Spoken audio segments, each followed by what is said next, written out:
Dalam nama Bapa dan Putra dan Roh Kudus. Amin.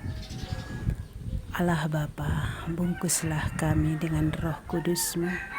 Allah Putra, bungkuslah kami dengan darah cinta kasih-Mu yang tersuci.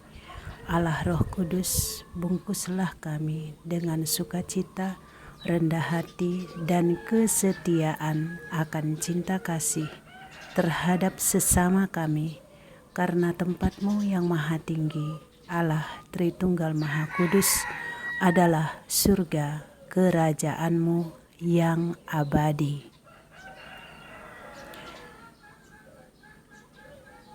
Tuhan Yesus, aku akan menyambung kesaksianku saat Engkau membawaku ke surga melalui jalan dunia orang mati.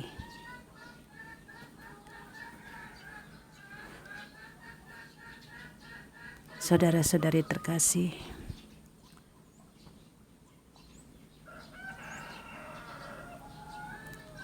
begitu aku melewati pintu yang ketiga itu, aku sudah tahu bahwa itu adalah neraka. Aku hanya bisa melewatinya. Penderitaan begitu banyak di situ, penyiksaan, pertobatan terlambat, dan aku disuruh jalan terus. Begitu aku jalan melewati pintu ketiga, sudah jauh, tiba-tiba suara Tuhan katakan, "Kamu lihat ada pintu?" Aku jawab, "Iya." "Masuk," katanya. Itu adalah pintu keempat. Di pintu keempat aku masuk. Memang tertulis angka 4 juga di pintu itu. Angka 4 warna putih terang. Kakiku melangkah masuk ke dalam pintu itu agak lega. Kenapa lega? Karena ada manusia. Cuman hatiku terenyuh. Banyak orang yang hanya tertelungkup, tak berdaya. Bajunya berdebu, kotor. Yang menandakan mereka hidup hanya tangan. Bahkan bersuara pun mereka tak mampu. Hanya tangan saja, jari yang bergerak-gerak sedikit.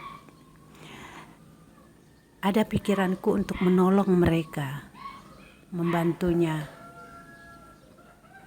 untuk duduk, membersihkan baju mereka. Tetapi sebegitu banyaknya orang-orang yang terbaring tak berdaya, terkapar, tertelungkup. Itu aku dengar suara Tuhan katakan, "Jangan kamu berbicara dengan mereka, karena kamu bukan salah satu dari mereka. Jalan terus." Aku ingat pesan Tuhan, karena Tuhan mengingatkan lagi. Ingat, jangan menoleh kiri kanan, jangan menoleh ke belakang, kalau tidak akan jadi patung garam. Maju terus. Aku berjalan maju sambil air mataku masih bercucuran. Dalam hati aku berpikir, bagaimana mungkin aku bisa tega meninggalkan orang-orang yang menderita kesakitan seperti itu. Sangat menderita mereka. Aku berjalan terus, tapi hatiku sedih karena tidak bisa membantu orang-orang yang terkapar itu. Tidak lama kemudian Tuhan bertanya lagi, kamu lihat ada pintu? Aku jawab, iya. Masuk, itu pintu kelima. Begitu aku masuk di pintu kelima, aku melihat banyak orang berbaju putih. Tapi putihnya belum putih yang putih cemerlang, putih terang, yang terang bersih itu masih belum. Putihnya putih bersih tapi tidak yang terang bercahaya gitu.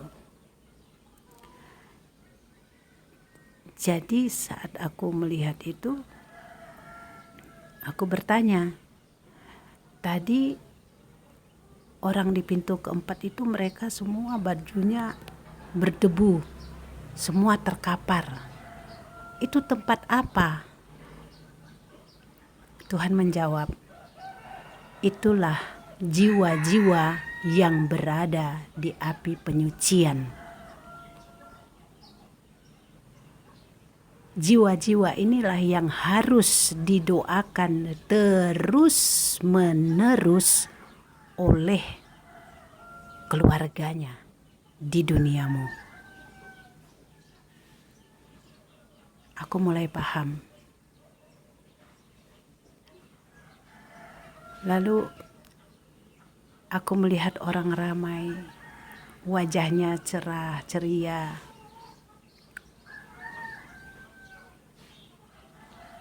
Tapi saat itu Tuhan langsung berkata, jangan berbicara dengan siapapun yang kamu jumpai. Jangan menoleh kiri kanan, jangan menoleh ke belakang. Kalau tidak akan jadi patung garam. Akhirnya aku tidak menegur siapapun. Aku berjalan terus ke depan. Seperti kata-kata Tuhan Yesus.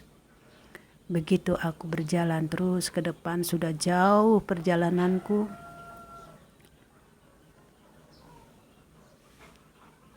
Tuhan bertanya lagi, kamu lihat ada pintu? Aku menjawab, ya Tuhan. Bagus, masuk. Itu pintu ke-6. Begitu aku masuk di pintu ke-6, aku kaget lagi. Ternyata banyak orang berbaju putih terang.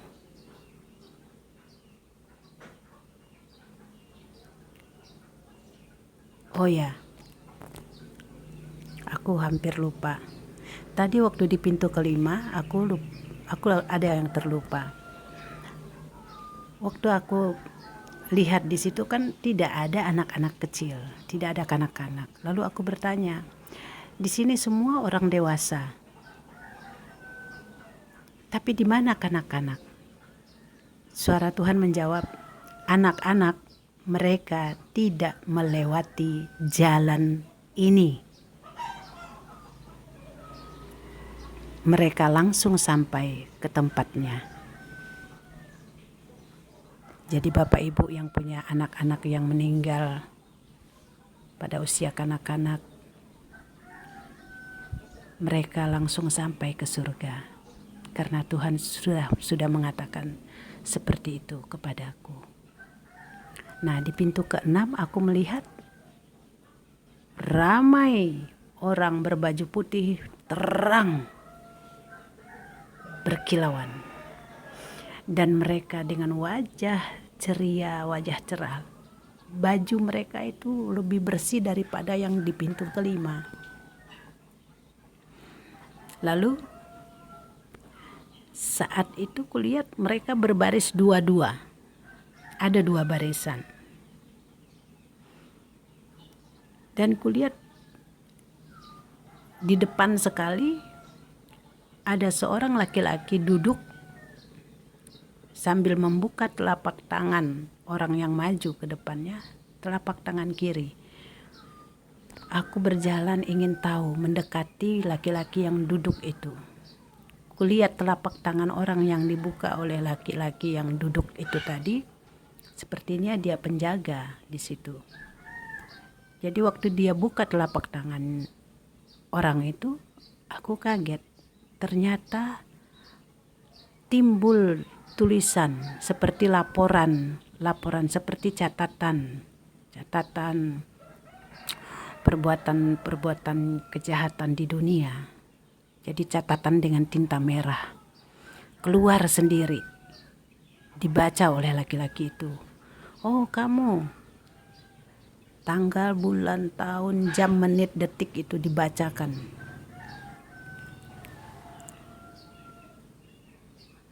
Hidupmu juga berdosa, tetapi kamu pada saat sakrat mautmu, kamu sempat bertobat. Tobatmu diampuni. Kamu boleh masuk. Orang itu masuk. Yang lain semua bersorak kegirangan melihat kebaikan Tuhan. Lalu tidak lama maju satu orang laki-laki, tinggi, kulitnya hitam. Lalu begitu telapak tangan kirinya dibuka, orang itu juga katakan, kamu juga ada dosa-dosamu. Dibacakan hari, tanggal, jam, menit, detik itu semua tercatat di situ perbuatannya. Tapi kamu sebelum ajalmu kamu juga sempat bertobat. Tobatmu diterima, kamu boleh masuk. Semua orang bersorak kegirangan, melompat-lompat memuji kebaikan Tuhan. Lalu maju satu orang lagi. Orang ini juga tinggi kekar, wajahnya sangar. Begitu dia maju, menyorongkan tangannya, telapak tangannya dibaca oleh orang yang duduk itu. Lalu kata orang itu, kamu perbuatanmu satu pun tidak ada perbuatan baik. Semua dosa, setiap hari kamu berbuat dosa, banyak sekali dosa-dosamu. Tapi pada saat sakrat mautmu, mulutmu sudah tidak bisa berkata-kata, tetapi jiwamu berucap satu kata, Tuhan. Coba lihat di dinding pengetahuan. Semua orang melihat ke dinding pengetahuan, aku juga melihat ke dinding pengetahuan. Ternyata di situ ada layar yang memutar ulang bagaimana keadaan orang itu saat sakratul maut. Memang nafasnya sudah satu-satu, sudah lemah sekali, dan orang itu sudah tidak bisa apa-apa, memang mendekati kematian. Tetapi jiwanya terdengar berucap satu kata yang dia ucapkan pelan sekali. Suara jiwa yang berkata-kata, Tuhan.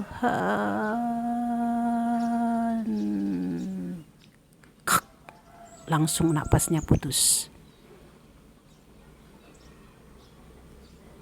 Saat itu orang yang duduk itu yang membaca kesalahan-kesalahan orang-orang yang maju, dia langsung berkata, nah, satu kata Tuhan yang jiwamu katakan itu adalah penyesalan yang amat dalam tentang dosa-dosamu.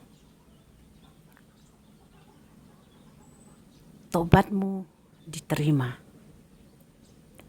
Satu kata Tuhan yang jiwamu ucapkan itu adalah tobat, yang begitu penuh penyesalan jiwamu ucapkan, walaupun tidak dipaparkan dosamu apa-apa. Tobatmu diterima, kamu boleh masuk.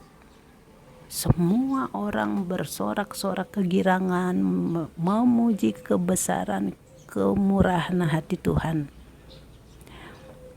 Tiba-tiba aku langsung berteriak, wah, mana mungkin, ini kalau di duniaku orang yang seperti dia itu pasti sudah dihukum mati oleh hakim. Tetapi aku melihat orang tidak memperdulikan kata-kataku. Mereka semua memuji Tuhan.